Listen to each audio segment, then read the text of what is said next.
How should we view this diplomatic dispute? Well, we should view it as a as a renegotiation of U.S.-South Africa relations.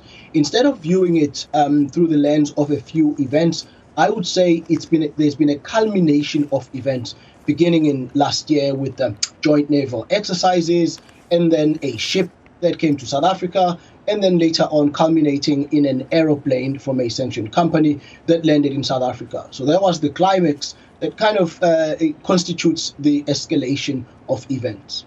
Professor, what do you find unusual about these accusations? We have not been here before between U.S. and South Africa relations. What is unusual is that this took place in public. Even during the very testier times between certain administrations in the U.S. and South Africa, there's never been as public of a spat as this one. Certainly, one that culminated into a U.S. ambassador being summoned. This has not happened before, and it is unusual.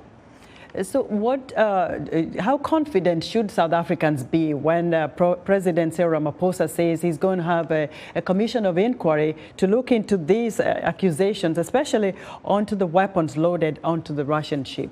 Should they be confident the outcome will be open and truthful? I think that would be the optimistic take and the default. However, I would caution your viewers here that in many African countries, including South Africa itself, commission of inquiries are usually used by politicians to buy time. An optimistic look at this is that this will basically buy time also for diplomacy and for cooler heads to reign between the two very important countries and the relations. Help us understand the relationship between South Africa and Russia. There are two facets of it. One is historical, and symbolic. This idea that Russia helped and Soviet Union helped South Africa, and so on and so forth. Current politicians in South Africa usually use this to appeal to the minds, especially in times of shortcomings. But there is another relation.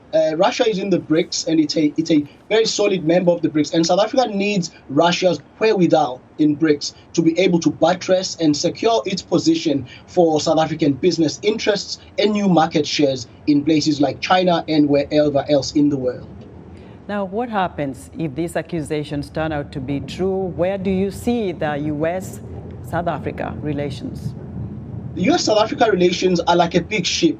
It takes long to turn, and it cannot be sunk. So they are quite strong.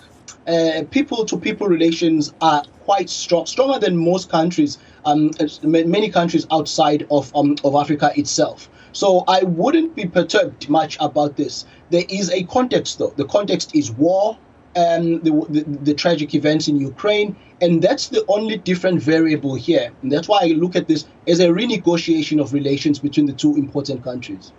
Previously, President Ramaphosa has faced some opposition, some saying they're not going to vote him in for a second term. What do you think this new dispute brings to the picture if he's going to run for a second term? Politicians are opportunistic people.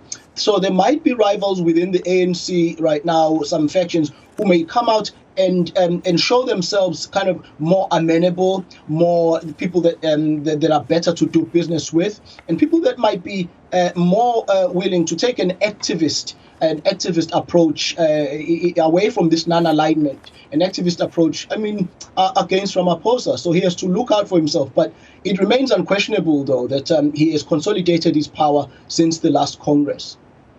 Do you think Parliament would take a further step into this inquiry about Ramaphosa and what he knows and what he doesn't know about these weapons? Most of the things that take place in Parliament are determined by a vote in South Africa, since it's a democratic country. And you can trust the outcomes of this vote and what it has to do with Ramaphosa's fate by whether it's an anonymous vote, a secret ballot, or a not-so-secret ballot. If it's a secret ballot, it doesn't favor Ramaphosa very much. If as many votes have gone in times past, if it's an open ballot, it strengthens Ramaphosa's hand.